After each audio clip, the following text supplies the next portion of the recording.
Get a job and stop being a leech." My daughter-in-law's voice cut through the family dinner like a knife. Laughter died, forks froze mid-air, and every eye turned on me as if her words were truth. In that moment, I wasn't a mother or a guest. I was a burden to be mocked in front of my own son. My name is Lori Whitaker, and that single sentence was meant to reduce me to nothing. What Serena didn't know, what she could never have imagined, is that I'd been living a carefully crafted lie for 3 years. She thought she was humiliating a poor, broken widow.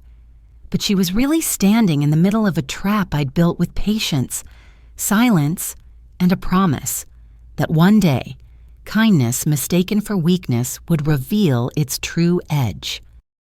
The dining room was set as if for a magazine photo spread, white linen across the table, candles flickering in crystal holders, china gleaming beneath the chandelier. Yet in front of me sat a mismatched plate, a bent fork, and a chipped glass. My chair had been pushed to the far end, so distant from my son and his wife that it felt less like family dinner and more like an exile. Serena sat opposite, her platinum hair glossy under the light, a designer dress hugging her frame. She spoke with the bright, performative cheer of someone who loved the sound of her own voice. She bragged about her yoga class, her shopping spree downtown, and her grand plans to redecorate the living room. Every sentence was laced with self-importance, as if the world revolved around her latest purchase. I cut into the lasagna on my plate. The noodles were gummy, the sauce watery, but I forced a smile as I chewed. My mind wandered to the day I had chosen that very dining set for Miles and Serena as a wedding gift. Back then she had gushed that it was perfect, timeless. Now she dismissed it as outdated, much like she dismissed me. The conversation drifted toward money. Serena's eyes flicked to me, and her lips curled into a smirk. "You know," she said, slicing her lasagna into perfect squares, "Walmart is always hiring greeters. Maybe you should think about that.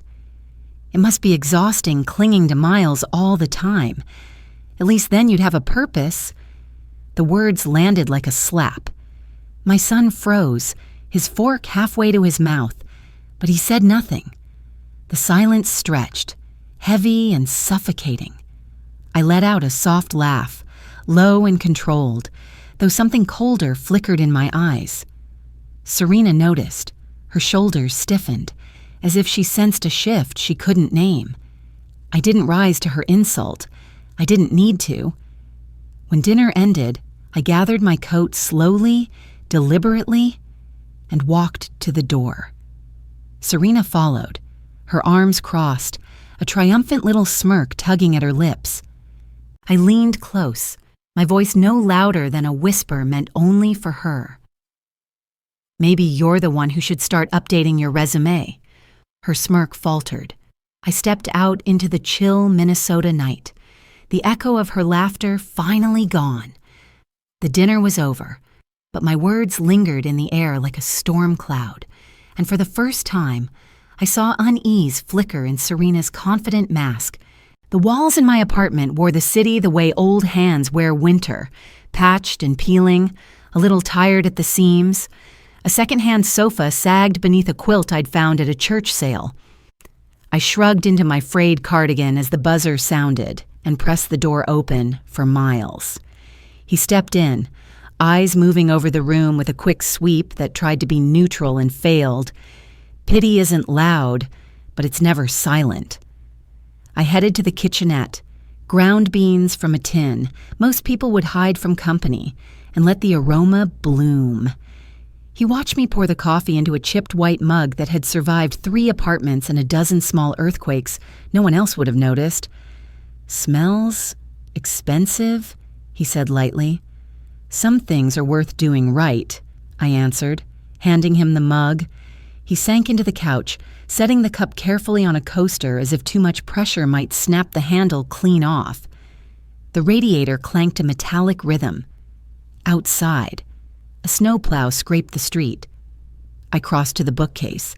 slid aside a row of dog-eared paperbacks, and pulled out a manila envelope, the thick, heavy kind that doesn't travel without intention.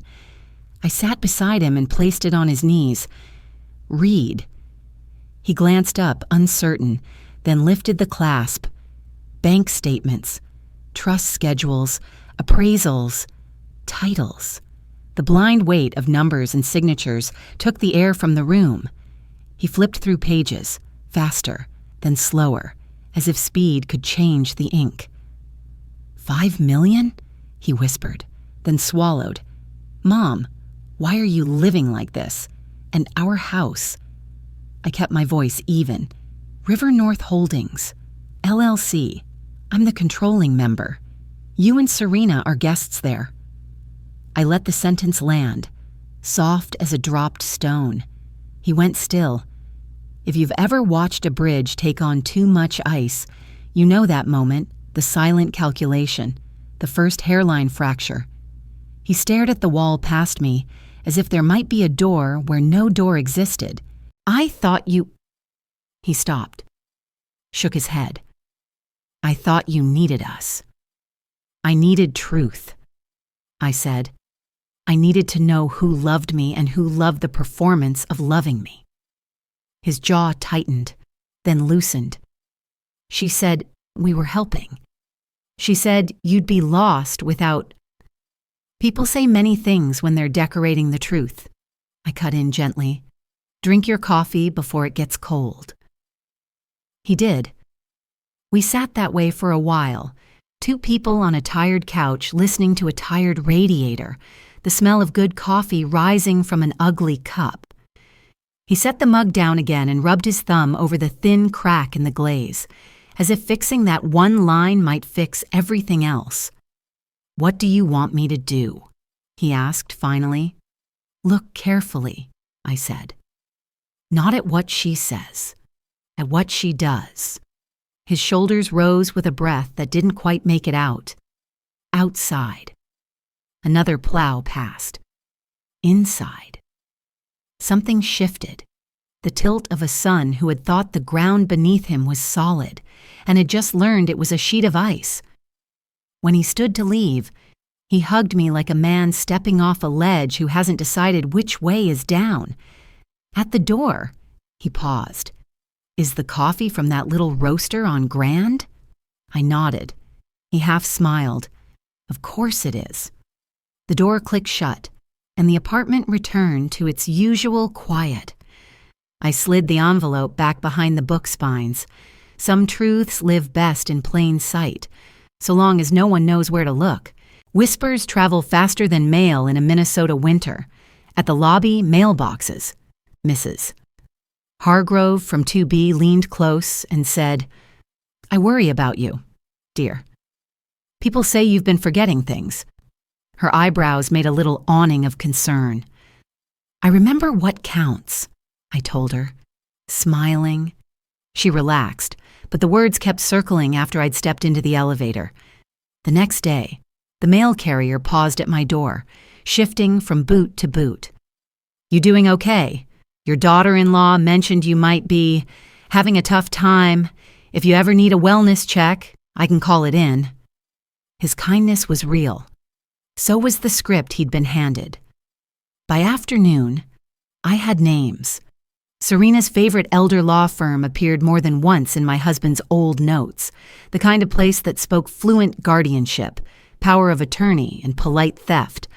I phoned a friend who owed me a favor and asked for a window into their office. Nothing illegal. Just a printed brochure from a public rack and the business cards they left at community seminars like confetti. The next morning, I walked into their suite with a tote bag and the expression of a woman curious about paperwork. The receptionist smiled a professional smile. While she fetched a pamphlet, I let my gaze fall where it wanted to. A legal pad on the corner of a partner's desk, left a fraction too close to the edge. Interested in asset access, it read in quick, tidy handwriting, underlined twice. I didn't take a photo. I didn't need one. Some words etched themselves. On my way home, Mr. Dwyer. The retired judge, 2 doors down, caught me by the elevator. "You should see this," he said, ushering me into his foyer that always smelled faintly of pipe tobacco and lemon oil. He tapped his phone and pulled up footage from his doorbell camera. The timestamp showed late evening. Serena's face filled the screen, hair tucked under a beanie. Phone held high. She angled it toward my window, then to the hallway, then back, capturing the peeling paint and the thrift store chair through the glass like a wildlife photographer stalking a rare, fragile creature. "She's been by twice this week," he said, voice even. "Thought you'd want to know. For whatever comes next." "Thank you," I said, meaning it. That night, the building settled around me as if the beams were exhaling. I stood at the bathroom mirror long enough for the glass to fog, then clear, then fog again. The face looking back wasn't new. It was simply undisguised. The cardigan frayed at the cuffs. The hair I twisted up with a tortoiseshell clip. The eyes no one at the dinner table had bothered to meet straight on. Losing your temper is easy. Losing the war is easier if you lead with it. I dried the mirror with a hand towel and glanced at the little lined notebook I kept beside the sink. Dates, names, places, lines connecting lines. The guardianship tactic wasn't clever, it was common. You manufacture incompetence, propose protection, and slide your hands into the pockets you've sewn shut around someone else's life. My disguise had served me well. Now it was being weaponized against me. I capped my pen and set it down. Strategy. Not spectacle. Evidence. Not noise. I didn't need to win an argument. I needed to make a record. In the morning, I'd pull bank statements untouched by Serena's edits. I'd call the credit card companies and request certified copies of her balance transfers. I'd ask Mr. Dwyer to preserve his footage and put his name on a witness list he didn't yet know existed. I'd gather emails, metadata, and the little scraps of truth that look like nothing on their own until they're stitched carefully into a net. I turned off the bathroom light, and the apartment folded back into itself. Somewhere down the hall, a neighbor laughed at a late-night sitcom. Outside, a siren cut through the cold. I lay down and let the plan unfurl. Quiet as snowfall, certain as morning. By the time the sun pushed gray into the room, I was already dressed. The cardigan would do for one more day. So would the chipped mug, the second-hand sofa, the peeling paint. Let her collect her pictures. Let her curate a narrative. I had mine. That evening, I walked up the steps to their porch, no longer wrapped in the disguise I'd worn for years. Gone was the cardigan with thinning cuffs. Instead, a black dress fit close and simple, paired with jewelry that gleamed under the porch light. When the door opened, Serena's face faltered. For the first time, she had no quick insult ready. Miles stepped aside, confused, letting me in. I chose the armchair across from them, set my bag at my feet, and drew out a manila folder. With deliberate calm, I placed it on the coffee table and slid it forward. "Read," I said. Inside were copies of emails Serena had sent to an elder law attorney, questions about how fast guardianship could be obtained, whether assets could be accessed, whether accounts could be liquidated. Miles's eyes darted between the papers and his wife. Serena stiffened, chin high, but the color drained from her cheeks. I wasn't finished. I laid down the next set of papers, credit card statements totaling $41,000 in hidden debt, pawn slips for jewelry she'd quietly traded, receipts for cheap replicas she'd used to replace them. "You've been reckless," I told her. Her voice cracked into a laugh that didn't reach her eyes. "You're digging through private things." I cut her off by pulling one more document from my bag and letting it fall flat on the table. The deed. The name in bold. Mine. "This house has always been mine. Serena, you've been a guest, nothing more." The room went silent, air tightening like a drum. Serena shot to her feet, voice shrill and raw. "You're destroying my marriage," she screamed, hands shaking. Miles didn't move. His eyes were wide, locked on the deed as if it were written in another language. For the first time, doubt split his expression. He wasn't looking at me. He wasn't looking at Serena. He was staring straight into the crack running through the life he thought he had. By midnight, Serena had packed and left for her sister's house. The next morning, my phone would not stop ringing. One relative after another called, voices sharp with accusation. How could you throw her out? How could you be so cruel? Serena wasted no time. She began dialing the family tree, painting me as a vindictive mother-in-law unraveling with age. On social media, she posted vague laments. Sometimes the people closest to you hurt you the most. Prayers appreciated. Comments poured in, strangers and cousins alike falling over themselves to comfort her. She didn't stop there. She called Miles's office, spinning a story about how he was overwhelmed caring for a mother slipping into dementia, suggesting his performance might be compromised. But for every move she made, I collected my counter. An old friend in telecommunications, now an IT lead, slipped me call metadata that traced the supposed anonymous report at Miles's firm right back to Serena's phone. Then came her next tactic, doctored bank statements. She presented cut-and-paste versions showing only the small household account I used for daily expenses, the one that never carried more than a few $100s. To anyone glancing, it looked like proof I was destitute, dependent, exactly as she'd described. Relatives split down the middle. Some believed her without question, shaking their heads at me in disappointment. Others hesitated, uncertain, caught between history and Serena's performance. Miles bore the weight of it all. At work, whispers followed him.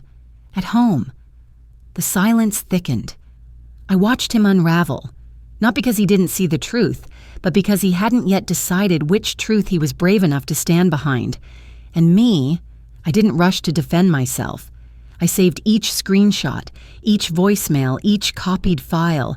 Evidence, not arguments. Patience, not panic.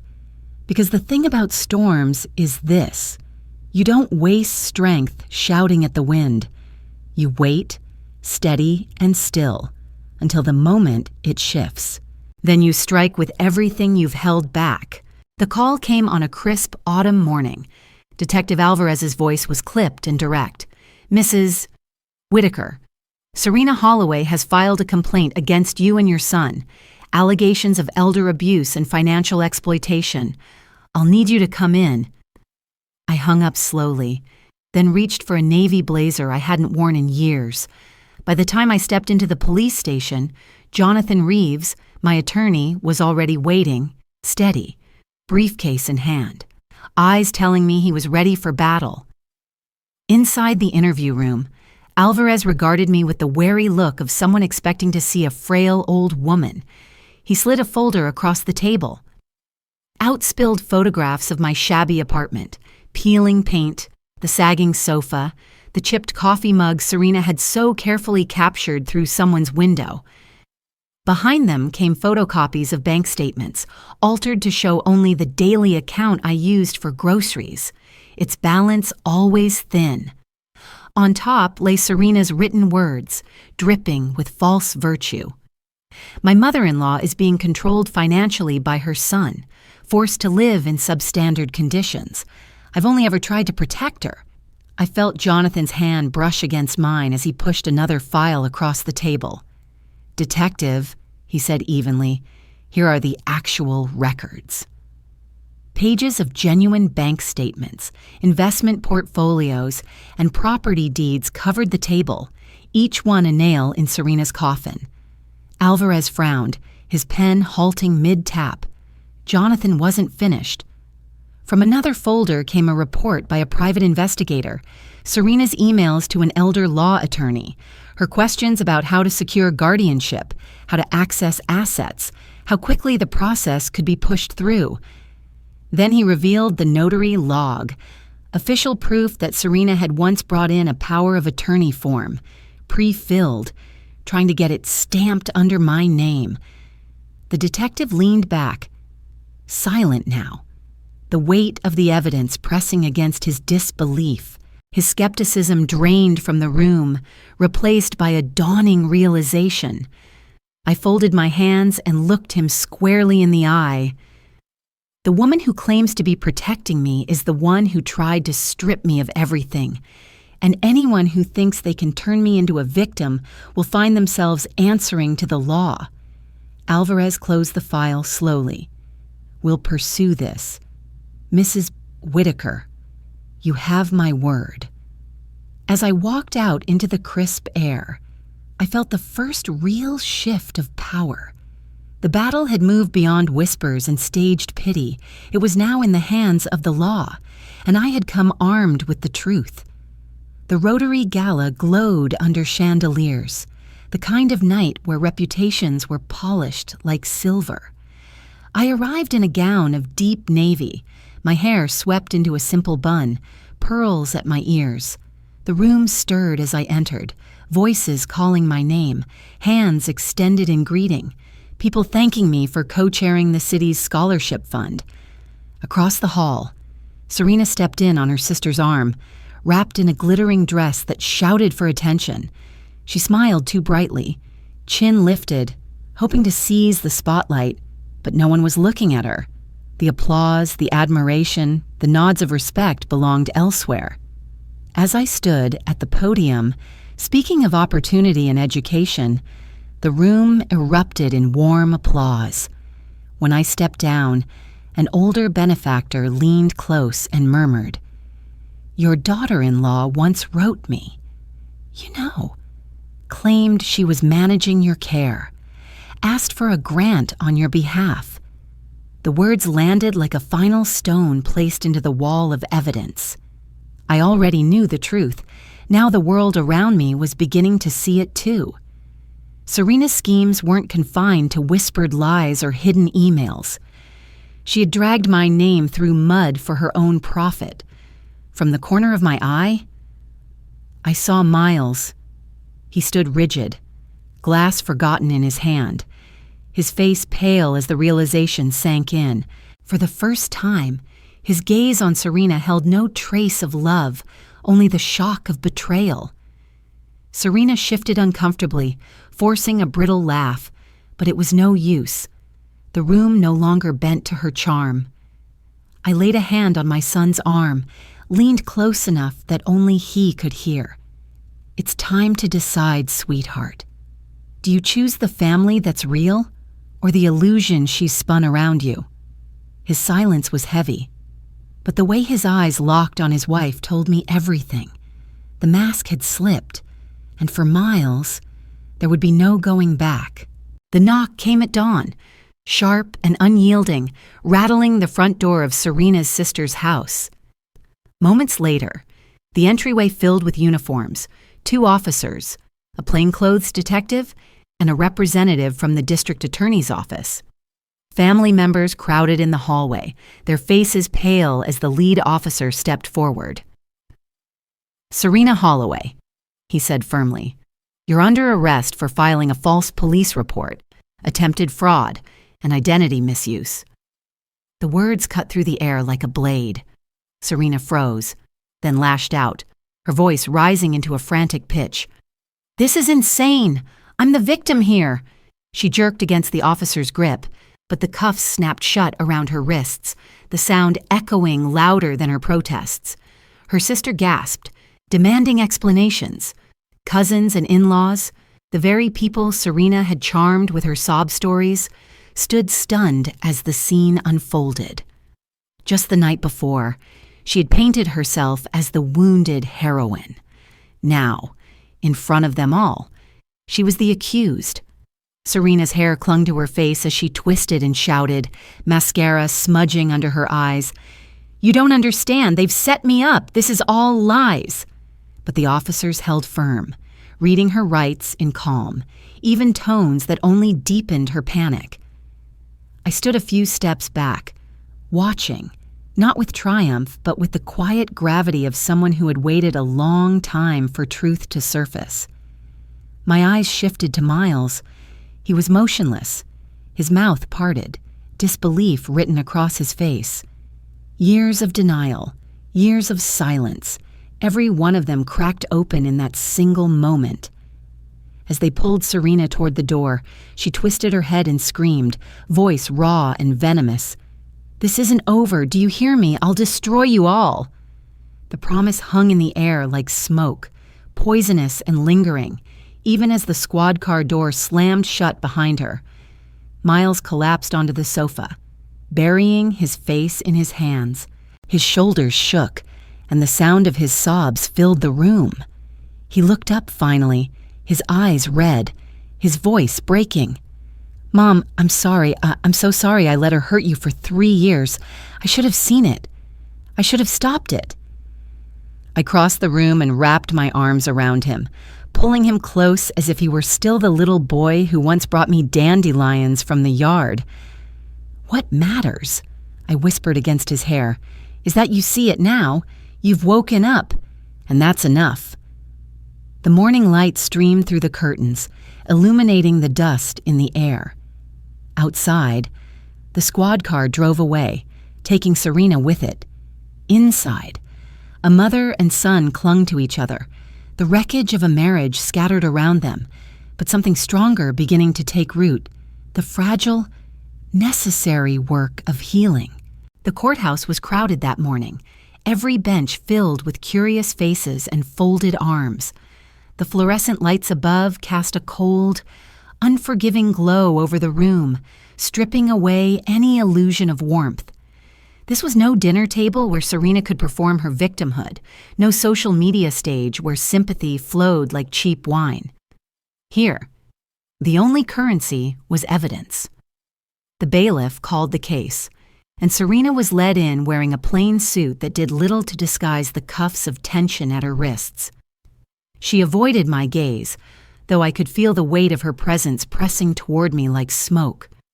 Miles sat beside me, his jaw locked, his hands clenched together until his knuckles blanched. The prosecutor rose, voice clear and measured, and began laying out the case, piece by piece.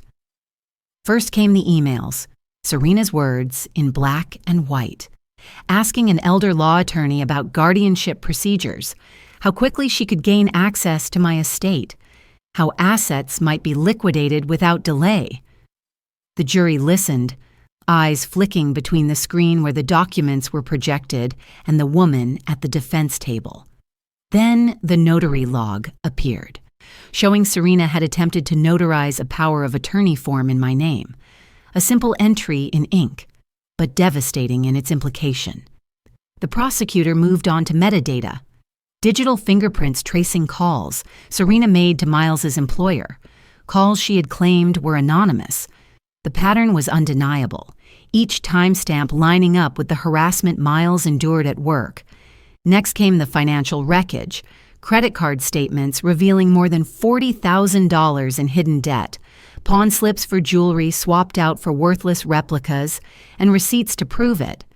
Finally, the most damning piece, a fraudulent grant request Serena had submitted to a local donor, pretending to be me, soliciting money for elder care. The benefactor himself sat in the gallery, his face stone hard as the paper was read aloud. By the time the prosecutor rested, the air felt heavy, as though the weight of Serena's deception had settled over every person in the room. Her attorney stood, straightened his tie, and made a half-hearted plea. He spoke of stress, of misguided judgment, of a woman trapped in circumstances she couldn't control. His words floated like fragile paper lanterns, collapsing under the gravity of the evidence. There was nothing left to refute, only excuses to soften the blow. The judge's verdict was delivered with the blunt clarity of a gavel strike. Serena Holloway was sentenced to 6 months in jail, followed by 3 years of supervised probation. She was ordered to reimburse my legal fees in full and was bound by a restraining order prohibiting contact with me or Miles for 2 years. The murmurs in the gallery swelled, then died down as the bailiff moved to escort her away. Serena's face twisted, but no words came. For once, silence was her only performance. After court adjourned, I stepped into the hallway where the marble echoed with footsteps and whispered conversations. My phone buzzed again and again. Cousins, in-laws, relatives who had once turned their backs when Serena played the victim. Their voices now brimmed with apology, heavy with shame. I listened politely, each call blurring into the next, until at last I gave them the only answer I could. My voice was calm, steady, the echo of a boundary drawn and held. "Forgiveness may come," I said, "but trust never returns whole." I ended the call, slipped the phone into my bag, and walked out into the bright morning. The chill of justice lingered in the air, sharper than autumn wind, but it carried with it something Serena could never counterfeit, the certainty that truth had finally spoken louder than her lies. 6 months later, the old house was gone from my name, signed over and sold without a second glance. In its place, I chose something smaller, quieter, a weathered bungalow tucked along the Mississippi. It wasn't the penthouse I could have flaunted, but I didn't need grandeur. The river carried its own kind of wealth, a steady calm that money couldn't buy. On a crisp autumn afternoon, I sat on the porch with a wool shawl around my shoulders, the wind carrying the sharp scent of fallen leaves. The boards creaked under my rocking chair as I wrapped my hands around a warm cup of coffee. Miles pulled into the drive, stepping out lighter than I had seen him in years. He smiled, lines of exhaustion softening from his face. "It's done," he said simply. The divorce papers had been signed, the chapter with Serena finally closed. Then, almost shyly, he added, "I've been seeing someone. Rebecca. She teaches 3rd grade. She's normal, kind. She laughs at my terrible jokes." His voice carried a hope that had long been absent. I nodded, and for the first time in a long while, pride didn't taste of bitterness. It was clean, like the river air. I rose, walked inside, and returned with a small brass key pressed into my palm. Placing it in his hand, I said, "It's the garage. Your father's car is waiting there. It's time you had it." His throat tightened, eyes glistening as he closed his fingers around the key. Words failed him, but they weren't needed. We sat together in silence, watching the sun bleed crimson across the water, the ripples carrying streaks of fire toward the horizon. I turned to him, smiled softly, and said, "I lived 3 years behind a mask of poverty to see who people really were, but that ends here. From today forward, I live true.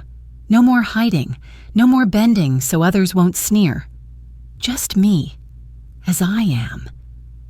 As the sky dimmed, I lifted the coffee to my lips, savoring the warmth against the cool air. The river moved steadily below, unbothered, unstoppable. For the first time in years, I felt the same, free, at peace, and strong.